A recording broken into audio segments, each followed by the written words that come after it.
I've been trading for 14 years, made $4.5 million in profit. $2.5 million of that I made this year in one payout, which was the largest payout in prop firm history. And I'm gonna compress 14 years of trading psychology into 15 minutes. There are 5 levels you have to go through in order to become a profitable trader, but most traders don't even make it past the first one. Your strategy won't make you rich. I used to lose money with the same strategy that ended up making me millions of dollars, and it took me years to realize this. Even the best strategy collapses when emotions take control. My biggest losses never came from bad setups. They came from good setups traded badly. Revenge trades, hesitation, overconfidence. That sound familiar? Here's how it usually goes. You see a perfect setup, everything lines up, your indicators, your structure, your entry rules, but you hesitate. Maybe you just took a loss yesterday, or maybe you're dealing with stress from work or life. So you sit there frozen, watching the trade play out exactly as you predicted, without you. Now you're angry at yourself, at the market, at everything. The next setup comes along, but this one's marginal. It barely meets your criteria, but you take it anyway. Why? Because you're not trading your plan anymore. You're trading your emotions. You're trying to prove something to yourself, and you lose again. Now, this isn't about being a bad trader. This is about being human. Your brain doesn't distinguish between physical threats and financial ones. So when you lose money, your nervous system responds in the same way it would if you were being chased by a predator. Adrenaline floods your system, logic shuts down, and survival mode kicks in. Now, you're probably wondering, why does this actually happen? What most traders don't realize is that trading forces you to confront who you really are, your self-worth, your patience, your deepest fears. And every time you click that button, you're not just risking money, you're risking your ego. So in that sense, there's so many emotions involved when you're trading. Now, when you're inexperienced, you won't realize this until you've had a major blow up. Until you've had that one moment where you're staring at your screen thinking, how did I just do that? I knew better. Now, the truth is, emotional self-awareness is the real edge. The moment you feel urgency, fear, or euphoria, you've already lost perspective. Now, here's a solution that actually works. I started doing something that changed everything. Emotional journaling, not just trade notes. I recorded what I felt before, during, and after each trade. So here's some examples. Felt anxious before this trade because I lost yesterday. Or felt euphoric after 3 wins. Got overconfident on the 4th. Or was angry at my boss today, took it out on a revenge trade. Over time, patterns emerged. Anger before impulsive entries, euphoria before blowups, fear before missed opportunities. Once you name the emotion, you can neutralize it. So start simple. Before every trade, ask yourself, what am I feeling right now? If the answer is anything other than calm and confident, don't trade. It's that simple. After every trade, write down how you felt during the decision-making process. And you're gonna start seeing the same emotional triggers appear over and over. And that's when you can actually start working on them. So the biggest thing is that you're not trying to control your emotions, you're just trying to manage them. But even if you master your emotions, there's another trap that kills most traders. They think trading is about being smart. It's not. I get asked a lot about how I was able to get the world record payout. And the truth is, it was really repetitive and boring. Now, let me paint you a picture of what successful trading actually looks like. Because I promise you, it's not what you think. Imagine sitting at your desk for 6 hours and taking one trade, or none. Not because there wasn't other opportunities, but because only one met your criteria. Meanwhile, traders in a Discord are posting screenshots of 15 trades a day, talking about how they're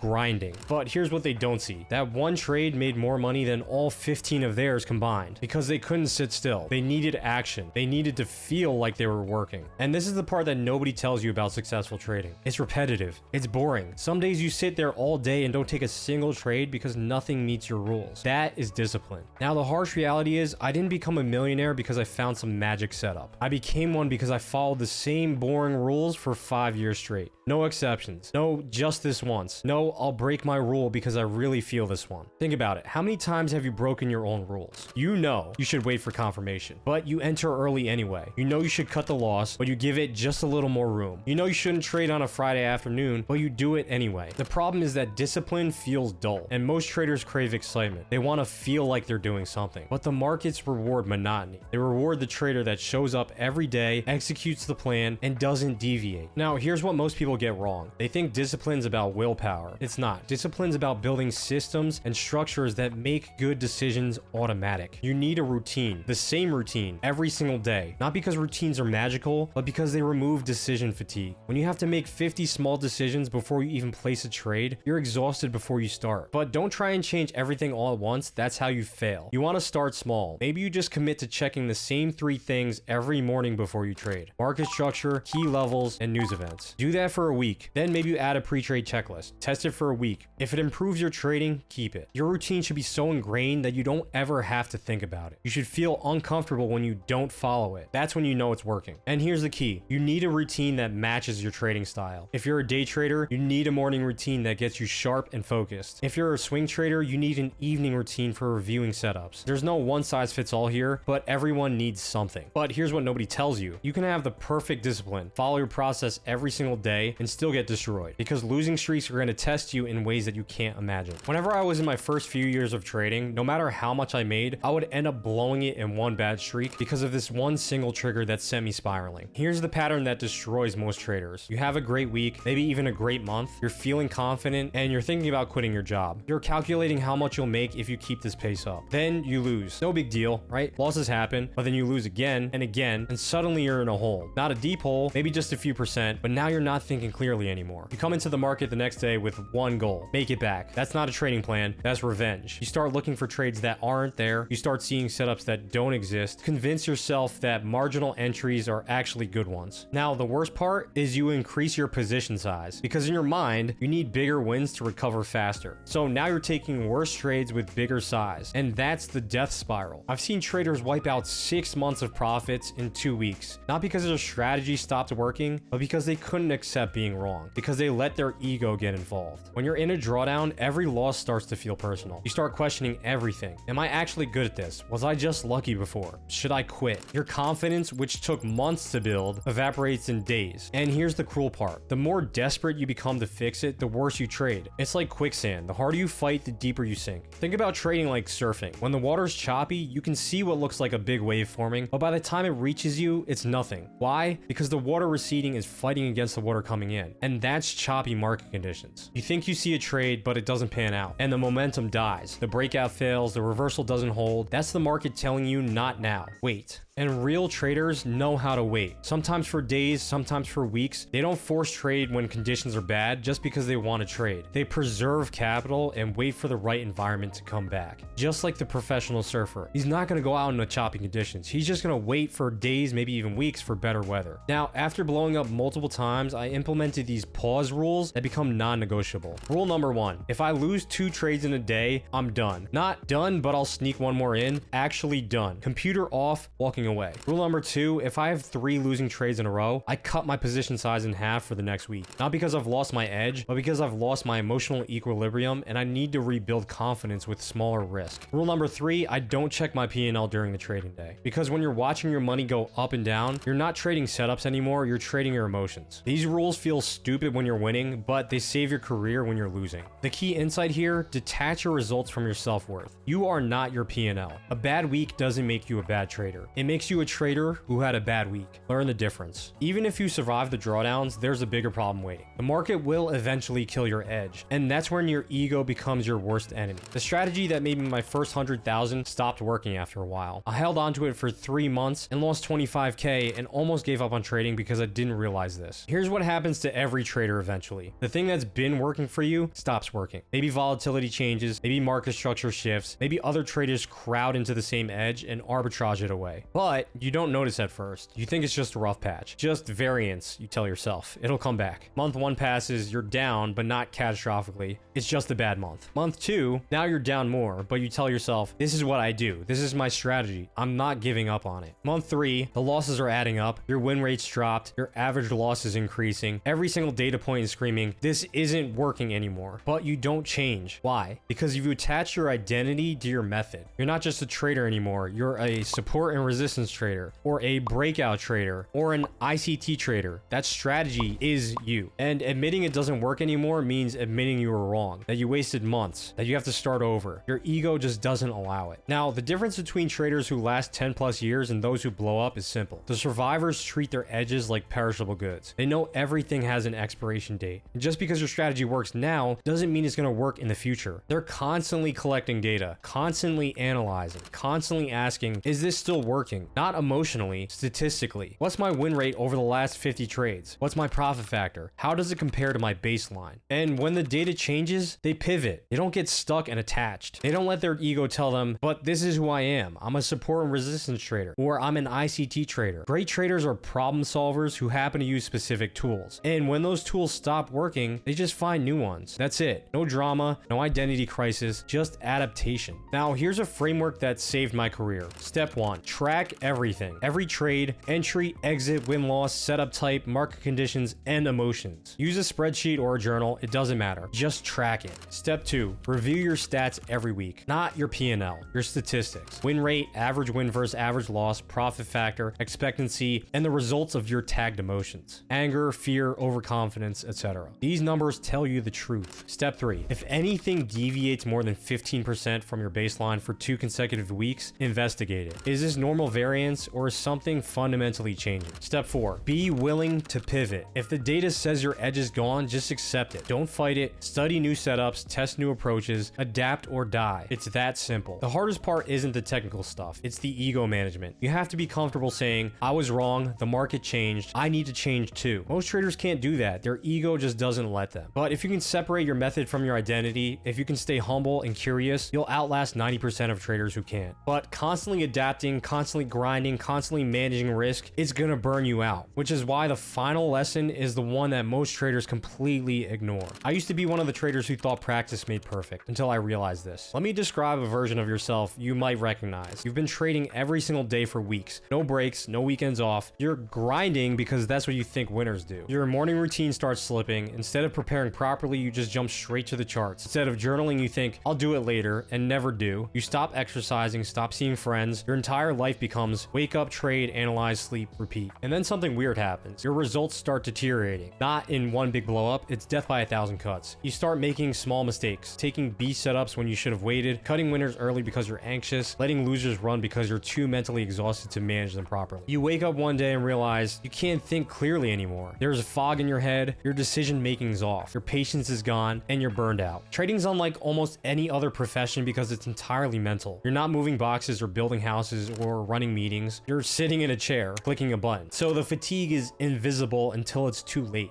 You can't see mental exhaustion the way you can feel physical exhaustion. There's no muscle soreness, no shortness of breath, just a slow degradation of decision-making quality that you don't notice until you've already made costly mistakes. And here's the trap. When you're losing, you think the solution is just to work harder, trade more, analyze more, study more, but you're already operating on an empty tank. More work just accelerates the burnout. After burning out hard, I completely changed my approach. I started treating recovery like a performance skill, something you practice and optimize, not something you do when you feel like it. Here's what that actually looks like. After every trading session, or even after every trade, take a 20 to 40 minute walk. No phone, no podcast, nothing. Just walking. It's your mental reset button. Your brain needs to decompress after holding focus for hours. At the end of every week, do a mental flush. Journal 3 things. What did you learn this week? What are you grateful for? What mistakes are you trying to improve? This last one is key. You have to consciously let go of losses and errors, or they accumulate as mental baggage. 3, have hobbies outside of trading. This isn't optional. You need activities that stimulate different parts of your brain. For some people, it's working out. For others, it's reading, playing music, building things, cooking. For me, I play paintball. It doesn't matter what it is. The point is to give your trading brain a break. 4, take forced breaks. After every 4 weeks of active trading, take 3 to 5 days completely off. No charts, no Twitter, no Discord. Schedule it like you'd schedule a dentist appointment. It's non-negotiable maintenance. You have to understand that recovery isn't laziness. It's not taking it easy. It's a strategic investment in your long-term performance. Think about professional athletes. They don't train 365 days a year at maximum intensity. They have off seasons, they have recovery periods, they have maintenance work. Why? Because they know that peak performance requires rest. Your brain is the same way. You can't make clear decisions in chronic stress mode. You can't spot opportunities when you're mentally exhausted. You can't execute with discipline when your willpower tank is empty. The goal isn't endless grind, it's sustainable excellence. Mastery isn't about how long you work, it's about how well you recover. If you ignore this lesson, you're either going to burn out and quit, or you're going to become one of those traders who's been almost profitable for years, but can never quite get over the hump. Because you're always operating at 60% capacity, and never giving yourself the rest actually needed to perform at 100%. With these 5 lessons, you now have 14 years of trading psychology. But knowing these mistakes isn't enough. You need a proven system to avoid them. That's exactly why I built my mentorship the way I did, where I sit and trade with my traders live, correcting their mistakes and saving them from blowing their accounts, making sure they stick to one simple approach to the markets. Due to the intimate nature of my mentorship, I don't work with just anyone, but if you're approved, then you have my word that I'll stay by your side until you're funded. To be clear, you don't need this to be successful. It's really just a matter of whether you want this to take years or if you want to fast track, learning from my mistakes instead of making them on your own. Regardless if we work together or not, I'll still be putting out videos every week for free here on YouTube, so make sure you subscribe and I'll see you guys in the next video.